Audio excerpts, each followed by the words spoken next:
एक बार फिर से आप सभी का स्वागत है फाइनेंस गुरु के चैनल पर और लेटेस्ट अपडेट मैं लेकर आई हूँ आपके फाइनेंस को कैसे मैनेज कर सकते हैं सही ढंग से।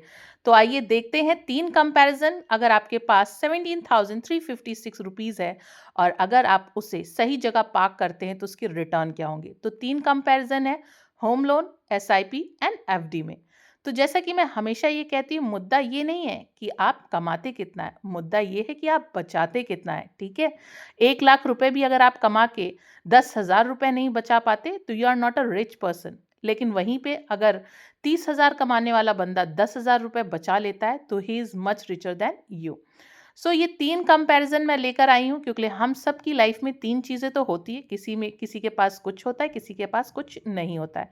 तो कंपैरिजन में सिंपल सा, होम लोन अगर आप लेते हैं, ठीक है, एसआईपी अगर सेम अमाउंट की लेते हैं और एफडी, तो अगर ये 17,356 आपके कहाँ इन्वेस्ट हो रहे हैं, कैसे हो रहे हैं। सपोज डेट सबसे पहले हम होम लोन की बात करते हैं, ईएमआई, क्योंकि आज के टाइम पे कुछ भी लेना पॉसिबल है, बस आपके अंदर कैपेसिटी होनी चाहिए ईएमआई पे करने के लिए।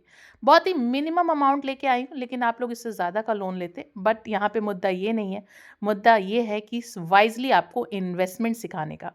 सो अगर सपोज डेट आप 20 लाख रुपए का लोन लेते हैं और बहुत कम इंटरेस्ट रेट, सपोज डेट 8% का आपको पर एनम इंटरेस्ट रेट रहता है और 20 साल का तो आप लोन लेंगे, तो आपकी जो मंथली ईएमआई निकल के आती है 17,356 रुपीज। लेकिन जब आप ये पैसा पे कर रहे हैं तो इंटरेस्ट के साथ जो आपने 20 लाख का लोन लिया था उसको कवर अप करने में आपके जेब से टोटल जाने वाले हैं 41,65,552 रुपीज। सो आप देख रहे हैं यहाँ पे आपको क्या मिलता है, एक अपना घर, लेकिन उसकी कॉस्ट आपने कितनी पे करी ये भी आप सोच लीजिए।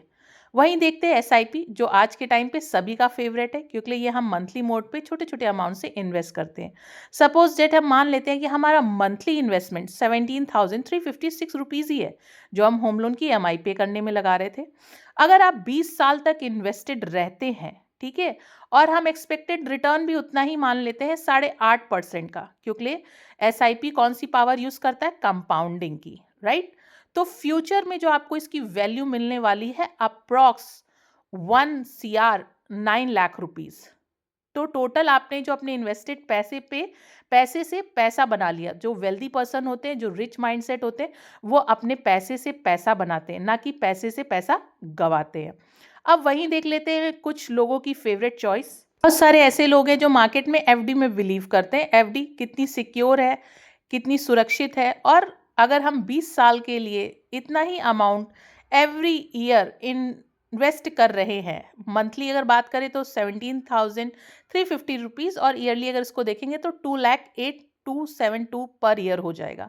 तो सपोज डेट अगर आप 20 साल के लिए इन्वेस्टेड रहते हैं, और यहाँ पे जो 8.5% का जो रेट लेके आई हूँ, जो कि आज के समय में मिलना नामुमकिन है, लेकिन फिर भी देख लेते हैं क्योंकि बहुत सारे लोग ओल्ड इन्वेस्टेड रहे होंगे, तो उसकी जो फ्यूचर वैल्यू बनेगी, ठीक है, वो आपकी अप्रॉक्स आएगी 1 CR 75,000 समथिंग समथिंग।